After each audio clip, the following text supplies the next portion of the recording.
Do the rich people cringe and say, don't tell them that, Robert? Yes. Don't tell people what you know. Right. Keep them poor. So my father was the head of education, PhD, all that stuff. I go home and ask him, said, why don't we learn about money in school? And he looked at me and says, because the government doesn't let us teach that subject. The government tells us what we can teach and what we can't teach. And I thought that was strange. And I said, but aren't we going to school to learn about money? He says, no, your job is to get a job. I said, but you get a job to earn money. He goes, no, you're supposed to just get a job. I went, no. Isn't the purpose of a job to earn money? He goes, you're correct. I said, so why don't I just learn about money? I can skip the job part, you know? And he got flustered and he said, if you want to learn about money, why don't you ask your best friend's father about money? And I said, why? That's Mike. So I asked him. He says, because Mike's father is an entrepreneur. And I said, what are you? He says, I'm an employee. I'm a government employee. I went, oh, what's the difference? He says, the difference is an entrepreneur must know about money, or they're no longer entrepreneurs. And he says an employee doesn't have to know anything about money, because the government will take care of them, the company will take care of them. So I'm all confused. But I took my dad's advice and I trundled over to Mike's father's office and knocked on his door and I said, hey, I'm here, 9 years old. Teach me about money. He says, beat it, kid, you know. But that's where the story of Rich Dad, Poor Dad started. And finally, through persistence, my rich dad started teaching me about money on one condition. And that condition was he would never pay me. He says, the moment I pay you, you think like an employee. He says, that's the trap. Entrepreneurs work for free. And now I'm 9 years old, my head's going cracking in half. He says, you never want a paycheck. You understand that, kid? I said, okay, I got it. And he says, well, how do I make money? He says, that's what entrepreneurs figure out. It's like, so how do I learn about money? So he would just break out a Monopoly game board. So I would work for free. I'd pick up cigarette butts, and he had hotels and restaurants, and I would clean and do menial tasks. And as I got older, I started getting into office work and marketing and accounting, and I was an apprentice basically, but I always worked for free. And he would teach me about money, but the way he taught me about money was playing Monopoly. And finally one day I got upset. I said, well, when are you going to teach me about money? He says, what do you think we're doing? We're playing Monopoly. He goes, no. What do you think we're doing? We're playing Monopoly. He says, what do you think we're doing? So I don't know. I'm teaching you about money. And then that's when, you have one greenhouse. He says, there's many formulas for great success in money. There's thousands of them, but one of the best ones is found on the game of Monopoly. It still is today. 4 greenhouses, 1 red hotel. I said, what? He says, one of the greatest ways to acquire great wealth is playing Monopoly in real life. 4 greenhouses, 1 red hotel. Well, is that all there is? He goes, that's it. And he says, what do you think I'm doing? And I went, I don't know. So then he took me out and he showed me his greenhouses.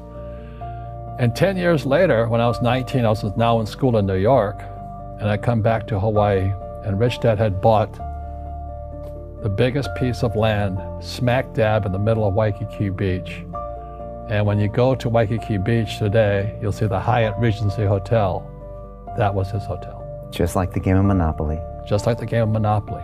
Acquired assets and they became bigger assets. He just kept what's called an assemblage, because that property wasn't that big at that time. So he had to buy out all the small guys. Because Waikiki was a little dirt water little town. So he'd buy out this shop owner, buy that shop owner. And it took him a while, but he finally assembled this large piece of property. And then he and Hyatt put up this giant hotel. It just sold for $800 million. So that's how I learned about money.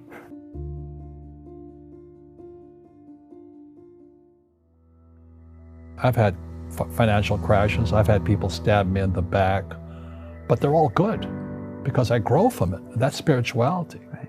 People who are afraid of making mistakes, like they teach in school, they don't ever grow. Because spirituality is there's good and there's bad, there's right and there's wrong, there's up and there's down. Most people only want to be right, they only want to be positive.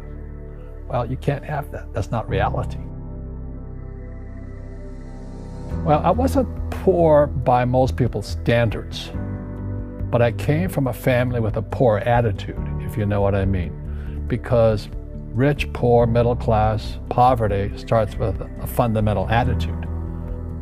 Poverty is passed on. It's taught in your families. And middle class is taught in families.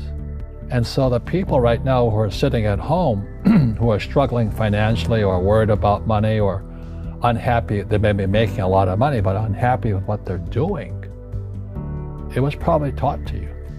Your superego was taught, get a job, work hard, or you'll never be rich, or the rich are evil, or whatever. The school system will never teach you about money. The school system was designed to teach you to be an employee, which is important, or a doctor or a lawyer, a specialist, but never about money. And what most people lack is real business knowledge, like accounting, like debt, like taxes. You got to know that stuff, but they don't teach it in school to anybody. So, and then when people ask me, how did your rich dad learn this when your poor dad, a PhD, didn't? And the answer is very simply, my rich dad, who's my best friend's father, his father died when he was 13. So his rich dad had this family business at 13 to run. So he had to drop out of school, which was his blessing. There's blessings, and sometimes a blessing doesn't look like a blessing, but it turned out to be a blessing. And then his teachers became his bookkeeper, his accountant, his attorney, his banker, his real estate agents. So he has what I call real teachers, not these fake teachers in school. You see, most teachers in school, they're out of ethics. They teach subjects they themselves don't practice. I asked the teacher, I said, I'm in my third year of calculus now. It was called strength of materials. I said, am I ever going to use this stuff? He goes, no. I said, why do you teach it? He says, because I get paid. I said, do you ever use it? He goes, no. And that's why, you have to, in life, one of the things I suggest to people, you got to find a real teacher versus a fake teacher. And a fake teacher is somebody who doesn't do what they teach. And a real teacher is doing what they teach every day. So my accountants, my attorneys, they're in it every single day. That's how I learn, because every day I'm solving problems in my business. So I have accountants and attorneys and bankers and all these people on speed dial because I'm solving problems with my team. I see you giving this knowledge out, and yeah. Do the rich people cringe and say, don't tell them that, Rob? Yes. Don't tell people what you know. Right. Keep them poor. But, unfortunately, the poor, as was in the Bible, I'm not real religious, the poor will always be amongst us because it starts up here. Right, it's that fear mentality. It's in their words, and the words become flesh. Again, I'm not really religious. I flunked out of Sunday school also. But when they say I can't afford it or I can't do that, they go down. They become what they say. My PhD daddy says, what do you think I am, made of money? I can't afford that. And my rich dad would say, that's why he's poor.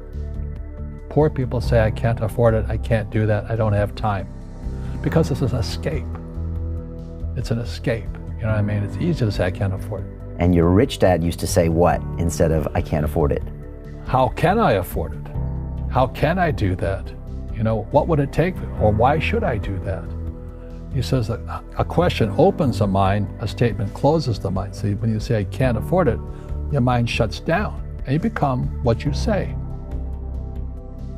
Rugby is a team sport, but so is soccer. The rules are different. And other people are golfers. They play by themselves. And so everybody's different. So my game financially is business, number one. Second is real estate. So what I say to young people is, you find your game.